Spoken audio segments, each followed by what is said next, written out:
faded as they nestled in the trees that bordered the pasture, void of the horses Peter loved to train.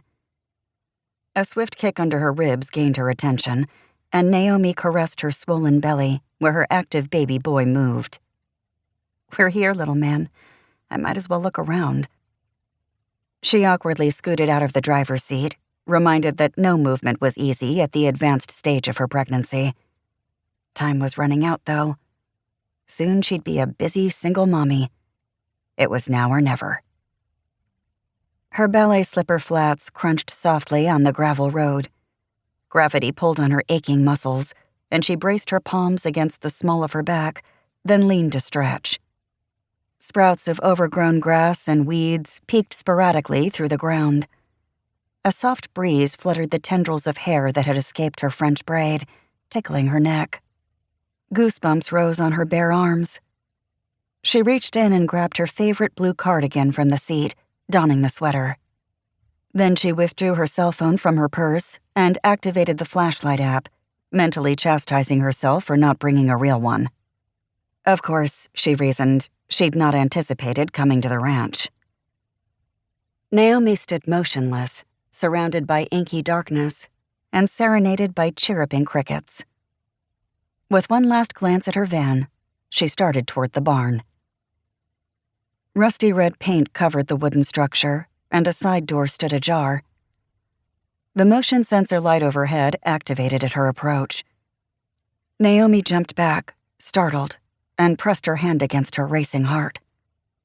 Grateful for the extra light, she chuckled nervously and surveyed the grounds.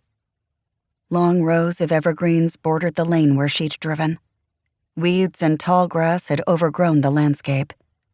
Shadows stretched out in all directions, bathing everything in an eerie veil, juxtaposing Denver's nighttime ambient glow.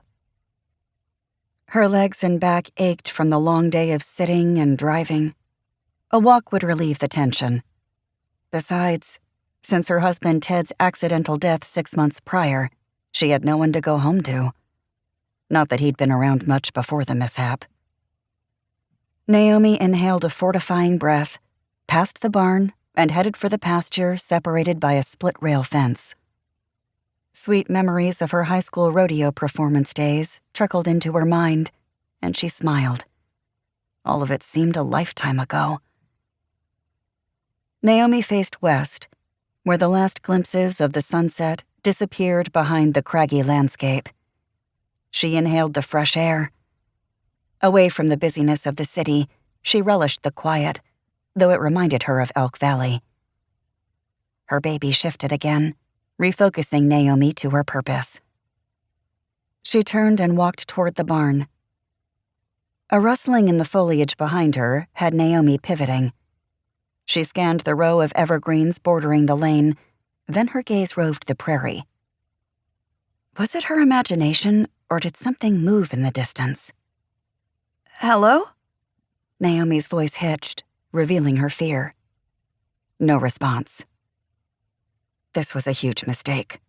She had no right to be on private property, but there might not be another opportunity.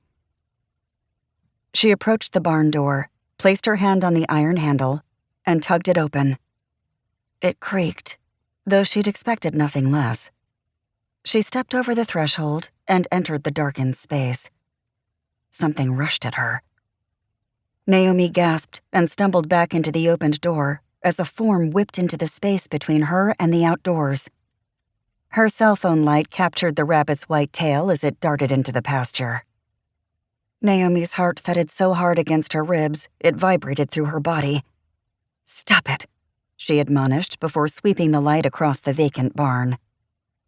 Childhood and teen memories of her friendship with Peter fluttered to mind. They'd had such fun, and Naomi considered him one of her closest friends. They'd lost touch after the night of the semi-formal dance, except for a single meeting after she'd left their hometown in Wyoming and moved to Colorado. However, she'd not entertained reviving their friendship. Between the loss of her parents, her husband, and now Peter, life was too short to embitter herself by dwelling on thoughts of past hurts. If only things had been different. Her words echoed in the empty barn.